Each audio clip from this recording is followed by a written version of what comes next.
Bonjour Maud Bréjean. Bonjour. On va revenir très largement avec vous sur cette intervention de Michel Barnier hier soir chez nos confrères de TF1 pour évoquer ces discussions budgétaires. On est dans la dernière ligne droite, la menace de censure qui se précise. D'abord sur ce moment, sur la forme, on a cru ressentir de l'amertume, voire une pointe de colère chez le Premier ministre. Est-ce que c'est le cas ?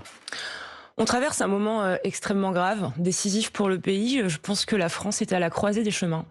On a le choix aujourd'hui entre relever la tête, accepter un budget de redressement co-construit avec les parlementaires, ou s'enfoncer dans un déficit dont on sait aujourd'hui où il nous mènera,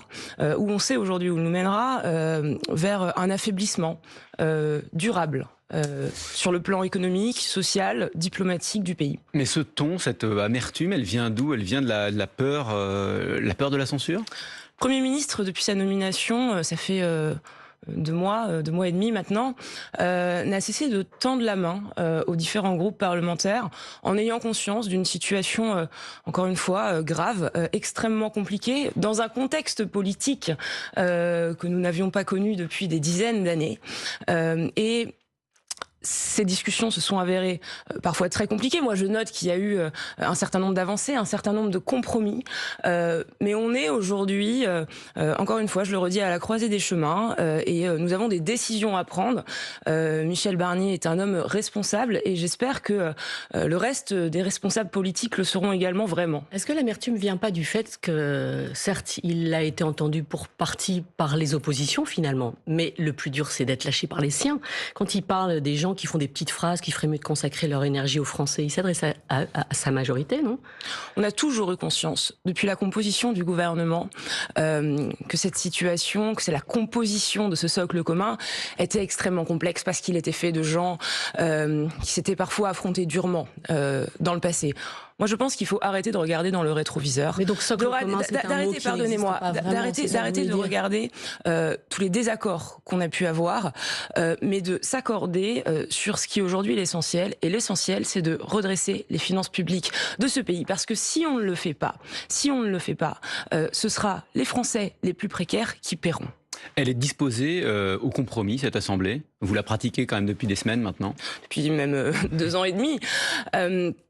Je crois qu'on n'a pas le choix. J'observe que durant les débats parlementaires, que le gouvernement a respecté un certain nombre de chemins de compromis ont été trouvés. Mais vous ne répondez pas à la question. Est-ce que cette mission qui est la vôtre, qui est celle de Michel Barnier, c'est une mission impossible ? Je pense par exemple à la protection des retraités les plus modestes. Je vois qu'un certain nombre de compromis sont également trouvés au Sénat, mais je le redis. Ceux qui prendraient le risque d'envoyer le pays dans le mur, parce que c'est bien ça dont il est question, hein. À force de penser qu'il n'y a pas de mur, on finit par se le prendre.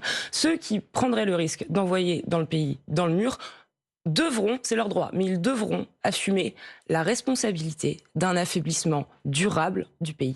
Mais encore une fois, ça s'adresse à qui quand vous dites ça ? Il y a la menace de censure du RN, mais il y a, dans le socle commun, on peut en parler tout de suite, cette CMP cet après-midi sur le budget de la Sécu. La commission mixte paritaire. 7 députés, 7 sénateurs, on réexplique, pour tenter de boucler ce budget. Vous dites quoi à vos amis députés sénateurs Renaissance qui n'ont toujours pas décidé, à l'instant où on se parle, s'ils allaient soutenir votre budget ? D'abord, mon point s'adressait aux oppositions qui aujourd'hui brandissent cette menace de la censure sans nous expliquer quel serait le jour d'après. Quant à la commission mixte paritaire, et donc c'est cette instance qui réunit des députés et des sénateurs et qui doit trancher sur la copie finale du projet de loi de finances de la sécurité sociale, je ne doute pas qu'un accord sera trouvé. On a entendu, le gouvernement a entendu les demandes, les inquiétudes des parlementaires du socle commun qui relaient les inquiétudes des Français, qu'ils entendent eux-mêmes dans leur circonscription. Il y a encore quelques ajustements dans les dernières heures à trouver. Je pense notamment à la question des allègements de charges. Le gouvernement a fait des efforts conséquents. La mesure initiale était de 4 milliards. Nous proposons de la réduire à moins de 2 milliards. Nous proposons de ne pas toucher aux charges sur les salaires autour du SMIC. C'est un effort extrêmement important parce qu'il permet de préserver l'emploi et notamment malgré tout l'emploi des personnes les moins rémunérées. Et j'espère et j'ai confiance dans mes anciens collègues. À un moment, encore une fois, décisif pour la France. de permettre au pays de se doter encore une fois d'un budget pour la sécurité sociale dont nous avons besoin. Toutes ces avancées dont vous parlez, malgré ça, Elisabeth Borne, députée macroniste, dit hier, ancienne Premier ministre, qu'elle n'est d'accord sur rien avec ce budget. Écoutez, moi, je comprends qu'il puisse y avoir des désaccords, je comprends qu'il puisse y avoir des débats. Il y a eu, encore une fois, je le redis, de longs débats à l'Assemblée nationale. On a aujourd'hui un contexte qui s'impose à nous. 60 milliards d'économies à trouver. Vous savez, le gouvernement ne prend pas plaisir à demander des efforts aux entreprises et à faire des baisses de dépenses.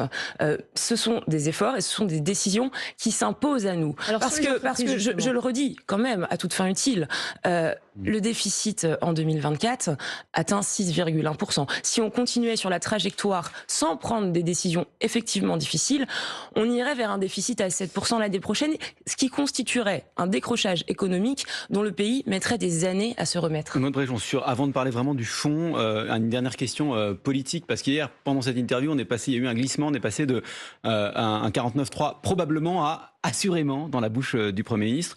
Il y aura donc un 49.3. À quel moment ? Le gouvernement, le Premier ministre a souhaité laisser toute sa place au débat. Je pense que c'était une bonne chose si on ne l'avait pas fait.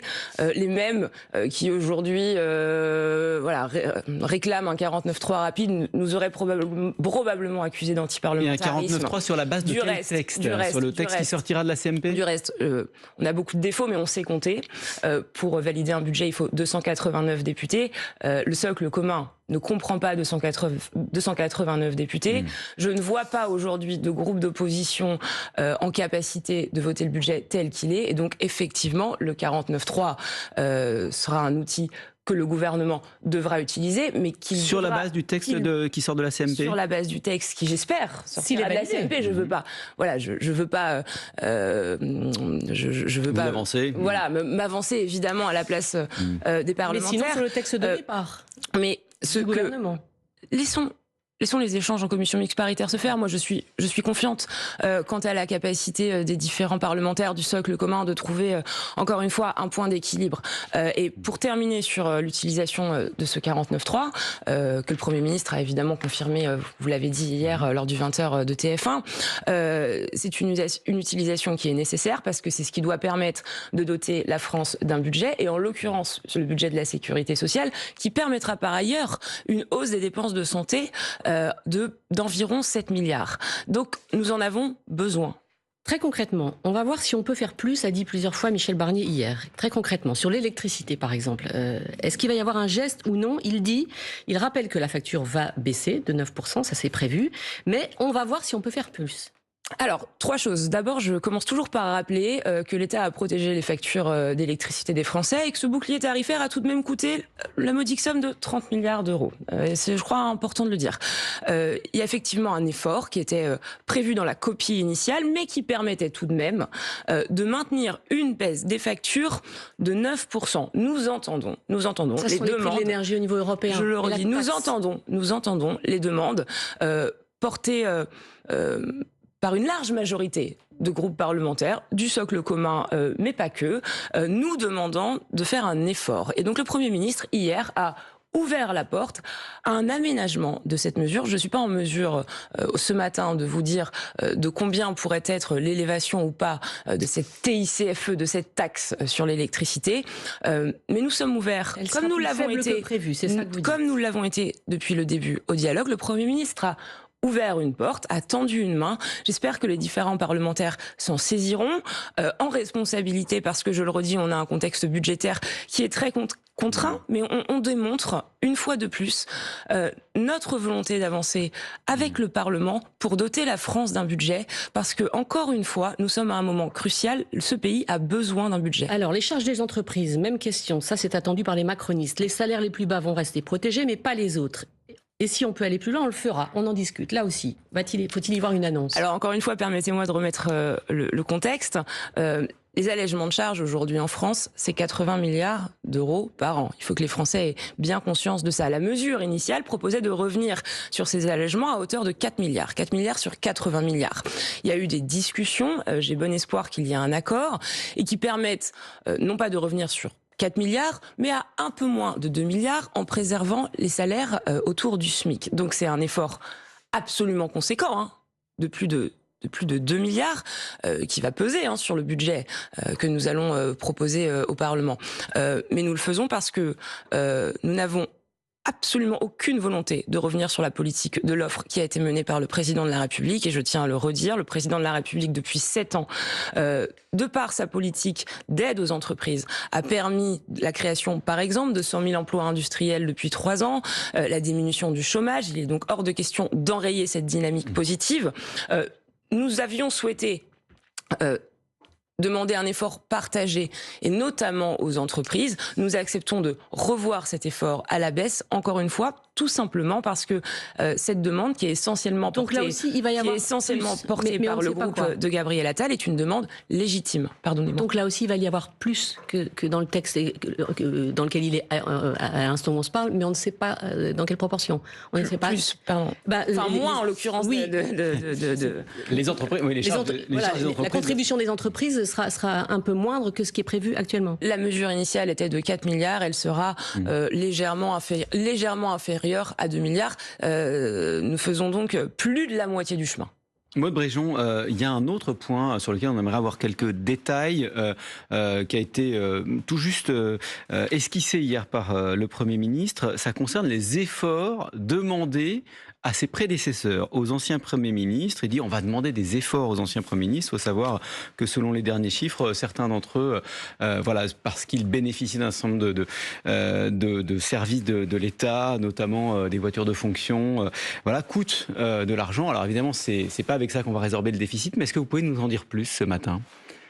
D'abord, les efforts ont été demandés depuis le début dans le budget à l'ensemble des ministères. Dans un moment qui est extrêmement... Je ne voudrais pas laisser penser que dans la copie initiale, il n'y ait pas d'efforts demandés à l'État et notamment aux ministères. Mais sur les avantages des anciens premiers ministres qui peuvent se chiffrer jusqu'à autour de 200 000 euros si on prend les derniers chiffres disponibles de Matignon pour Dominique de Villepin, Bernard Cazeneuve, Jean-Pierre Raffarin. Oui, mais c'est, je pense... 200 000 euros par an. Une mesure qui peut apparaître comme symbolique aujourd'hui, mais qui est importante. Je crois qu'à l'heure où on demande, on l'a dit, des efforts aux entreprises, à l'heure où on ne baisse pas autant que ce qui a été prévu les factures d'électricité des gens, à l'heure où on demande des efforts à des ministères, eh bien il est normal que chacun montre l'exemple, l'État montre l'exemple. Je pense que les dirigeants politiques peuvent le faire aussi. Au bout du bout, ce qui compte, je pense que c'est aussi l'acceptabilité de ce budget. Et pour qu'un budget d'effort soit acceptable, il faut que les Français, me semble-t-il, aient le sentiment que cet effort soit justement et équitablement réparti. Je balayerai pas cette annonce d'un revers de la main, même si les montants peuvent paraître inférieurs à ceux d'autres mesures. Je crois que c'est aussi des pas qui permettent de garantir l'unité et encore une fois... Et de rendre ce budget acceptable. L'acceptabilité, c'est important. Maude Bréjon avec nous, la porte-parole du gouvernement jusqu'à 9h sur France Info. Dans un instant, on vous retrouve dans un instant juste après le fil info, il est 8h46. Maureen Suignard. Un cessez-le-feu est entré en vigueur pendant la nuit après 2 mois de conflit ouvert entre Israël et le Hezbollah libanais. Ce matin, le Hamas palestinien se dit aussi prêt à un accord de cessez-le-feu et un accord sérieux pour échanger des prisonniers. Michel Barnier dit qu'il utilisera assurément l'article 49.3 pour faire adopter le budget 2025. Cela expose le Premier ministre à une motion de censure et à une chute du gouvernement. Il met en garde contre des turbulences graves sur les marchés financiers en cas de censure. Sans décision difficile, nous aurons 7% de déficit l'année prochaine et un déclassement de la France, assure à son tour sur France Info la porte-parole du gouvernement. Un homme tué par la police municipale à Saint-Étienne hier soir. Il était armé d'un couteau et menaçait des passants. Une femme a été légèrement blessée. Le maire affirme qu'il n'y a pas de contexte terroriste. L'enquête devra le confirmer. Bologne, Lille et Monaco, Benfica, Lisbonne. Encore 2 clubs français en Ligue des Champions de football ce soir. C'est à partir de 21h. Hier, les Bretons, les Brestois se sont inclinés face au FC Barcelone. Le PSG s'est incliné face à Barcelone. La qualification directe des Parisiens s'est éloignée. France Info. Le 8-30 France Info. Bérangère Bonte, Jérôme Chapuis. Et ce matin, Maud Bréjon, porte-parole du gouvernement, continue à décrypter l'intervention de Michel Barnier hier soir dans ce contexte de tensions politiques et de menaces de censure. On a un peu de mal à comprendre si le risque de shutdown existe. Shutdown, cette expression américaine qui m'amène un certain nombre d'inquiétudes et qui sont portées par exemple par Elisabeth Borne qui a dit sur France 2 samedi que si le budget de la sécurité n'est pas adopté, la carte vitale fonctionne plus, il n'y a plus de retraite, il n'y a plus d'allocation chômage, les fonctionnaires sont plus payés. Vous-même, vous disiez d'ailleurs dans la presse il y a quelques jours aussi, sans budget, on prend le risque d'un scénario à la grecque. C'est pas ce que dit le Premier ministre. Il dit les fonctionnaires vont être payés, par exemple. Les fonctionnaires sont payés et seront payés parce que nos institutions sont bien faites. Mais ceux qui, aujourd'hui, essaient de dire aux Français que ne pas adopter un budget reviendrait à utiliser celui de l'année dernière et qu'au fond, circuler, il n'y a rien à voir, tout ça serait sans conséquence, font un mensonge éhonté et scandaleux aux Mais Français. la carte vitale fonctionne ? Ferait un mensonge, pardonnez-moi, éhonté et scandaleux aux Français. Utiliser le budget 2024, c'est d'abord se priver de tous les investissements supplémentaires. Je l'ai dit, 7 milliards sur la santé, 3 milliards sur la défense, 1 milliard pour la sécurité des Français. C'est renoncer à toute forme d'économie supplémentaire et donc s'étendre vers un déficit à 7%, comme j'ai pu l'évoquer tout à l'heure. Et ensuite, c'est un enjeu absolument majeur de confiance et de réputation pour la France, à l'échelle européenne et à l'échelle internationale. Qu'est-ce qui se passerait au lendemain du rejet d'un budget ? Il y aurait une hausse probablement massive des taux. On commence d'ailleurs déjà à l'observer, les marchés anticipent en partie ce qui pourrait se passer. L'écart de taux et d'emprunt à 10 ans entre la France et l'Allemagne, était hier à son plus haut niveau depuis 12 ans. Mais un taux d'intérêt, Ensuite, je reviens à la question, parce que un taux d'intérêt, ça peut paraître un peu abstrait pour des Français, même si c'est très concret, mais sur la carte vitale, quand Elisabeth Borne, ancienne première ministre, dit la carte vitale ne fonctionnerait plus si le budget de la Sécu n'est pas adopté, c'est le cas, oui ou non ? Non, la carte vitale fonctionnera encore, mais je veux pas, encore une fois, je suis pas là pour agiter des chiffons de la peur. Je suis là pour expliquer ce qui se passerait aux Français. Une augmentation des taux, je pense que les Français comprennent dans leur vie quotidienne très bien ce que c'est. Ce serait une augmentation drastique de la charge de la dette, une impossibilité pour nous d'investir davantage. Ce serait une augmentation des taux également pour les entreprises qui en mettraient certaines en difficulté. Ce serait aussi, je passe à autre chose, une perte de confiance des consommateurs, une perte de confiance des investisseurs qui freineraient leurs investissements en France. Et donc c'est moins de création d'entreprises, c'est moins d'innovation, c'est moins d'emplois. Et quand on tire le fil de tout ça, on obtient encore une fois un affaiblissement du pays, un décrochage de la France dont on mettrait probablement des années à se remettre. Et moi, je le redis, ceux qui feront le choix, c'est leur droit, mais ceux qui feront le choix de mettre la France dans cette situation devront en assumer les conséquences. Sachant que la confiance des ménages vient de baisser ce matin, puisque l'INSEE le signale à l'instant. Je sais qu'on n'a pas beaucoup de temps, mais il y a aussi un enjeu de poids de la voix de la France à l'échelle européenne et à l'échelle internationale. Je prends un seul exemple, on parle beaucoup du traité du Mercosur en ce moment, de la nécessité d'assumer un bras de fer avec Ursula von der Leyen à l'échelle de l'Union européenne pour défendre nos agriculteurs. Eh ben, bon courage pour aller assumer un bras de fer à l'échelle de l'Union européenne quand vous serez en pleine crise politique. Ça veut dire que vous lâchez aussi l'affaire sur le Mercosur ? Non, quand vous serez en pleine crise politique, sans gouvernement. Ce que je dis, c'est que la conséquence d'une crise politique et d'une crise financière probable en France impactera notre poids diplomatique à l'international. En position de faiblesse pour défendre. Et bien sûr, et impactera notre capacité à défendre nos intérêts. Mais la France compte toujours le faire. À l'échelle européenne et à l'échelle internationale. Donc je mets en garde, je ne suis pas du tout en train de vous dire que notre position sur le Mercosur a changé. Je mets en garde sur les conséquences également diplomatiques d'une telle situation. Ce n'est absolument pas anodin. Mais puisque vous en parlez, la France en est où dans sa recherche de minorité de blocage sur ce texte, puisque l'Assemblée hier a voté à 484 voix pour s'opposer à cet accord UE-Mercosur? Pardon ? Où en est la France dans sa recherche d'une majorité de blocage? Non, mais nous continuons avec la même détermination. La Pologne a voté hier aussi la même résolution, donc ça fait un allié, il en faut encore deux. D'abord, toutes les forces comptent. Nous cherchons. D'accord, mais nous continuons. Nous continuons d'abord à chercher des alliés à l'échelle de l'Union européenne, et on voit que petit à petit, la position de la France et l'investissement de la France porte ses fruits. Et quant au vote qui s'est passé hier, il donne de la puissance à la position qui est la nôtre. Parce que quand l'Assemblée nationale vote de façon aussi massive contre l'application, contre l'adoption il n'y a pas de valeur juridique du traité du Mercosur, il n'y a pas de valeur juridique, mais ça a une portée politique à l'échelle supranationale qui est importante, parce que quand on vote, c'est la voix des Français qu'on relaie. Et donc ça donne, encore une fois, je le redis, de la légitimité, de la crédibilité, de la puissance à l'action que nous menons à l'échelle européenne, à l'action qui est menée conjointement, évidemment par le président de la République, mais aussi par le Premier ministre, par le ministre de l'Union européenne. Alors, un peu rapidement, si vous voulez bien, parce qu'on a encore plusieurs sujets, et les minutes filent. Le gouvernement doit publier aujourd'hui un coup de rabot surprise, il faut le dire, au bonus écologique pour l'achat d'une voiture électrique. Quand sera publié ce décret? Est-ce que c'est effet immédiat? Est-ce que ça passe bien de 7 000 à 4 000 euros, très concrètement? Alors, quand sera publié ce décret dans les heures à venir? Est-ce que ça a un effet immédiat? La réponse est oui. Je précise en revanche que pour toutes les personnes qui ont déjà entamé les démarches et déjà entamé des achats de véhicules... Celles qui sont en concession là au moment où on se parle, ces dispositions, bien sûr, bien sûr, voilà, ne s'appliqueront pas. Je voudrais quand même les rassurer. Ensuite, sur le fond de la mesure, depuis plusieurs années, on a effectivement massivement investi dans ces bonus écologiques. Ça a permis d'amorcer la pompe du marché des voitures neuves électriques. À l'heure où on se parle, depuis le début de l'année, ça représente environ 17% des achats de véhicules neufs, les achats de véhicules électriques.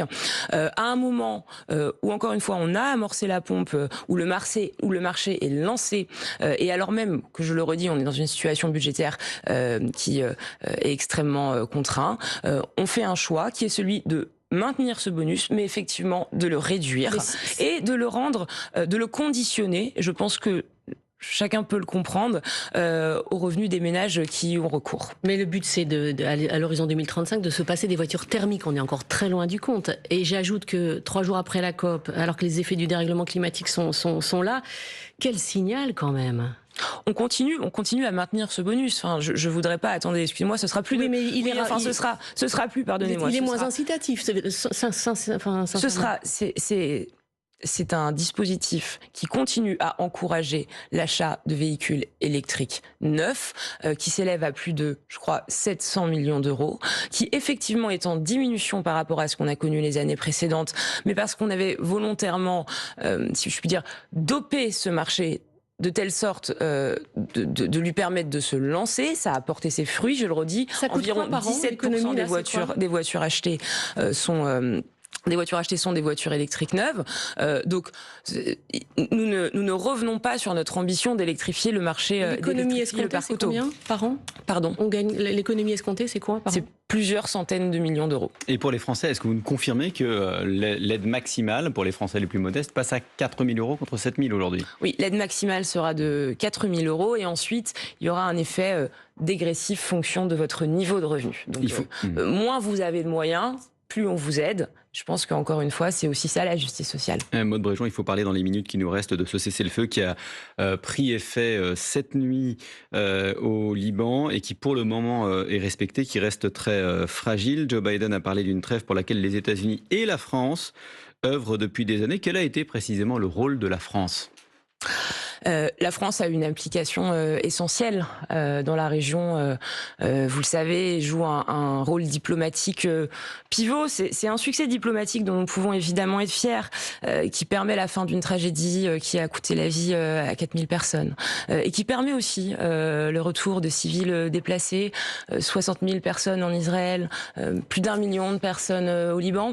C'est la démonstration que la voie diplomatique, qui est exigeante, qui prend du temps, qui ne fonctionne pas toujours, eh bien c'est pourtant la seule voie de sortie de crise possible dans la région. Et donc ça doit encourager tous les États qui contribuent à poursuivre dans cette voie. Et je voudrais aujourd'hui de nouveau souligner l'implication de la France, l'application du chef de l'État qui s'est rendu dans la région ces dernières semaines, ces derniers mois, à plus de 3 reprises, qui joue aujourd'hui un rôle absolument crucial aux côtés de nos amis américains pour le retour de la paix et de la stabilité dans la région et notamment évidemment vis-à-vis de ce pays ami qu'est le Liban. Les États-Unis n'enverront aucun soldat aux États-Unis, au Liban, pardon. C'est ce qu'a dit Joe Biden cette nuit. C'est la France donc qui se retrouve en première ligne. Quel sera encore son rôle là encore?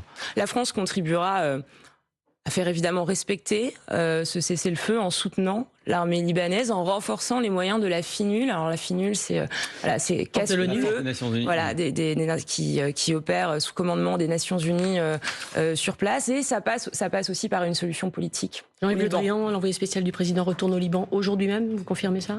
Aujourd'hui même, oui.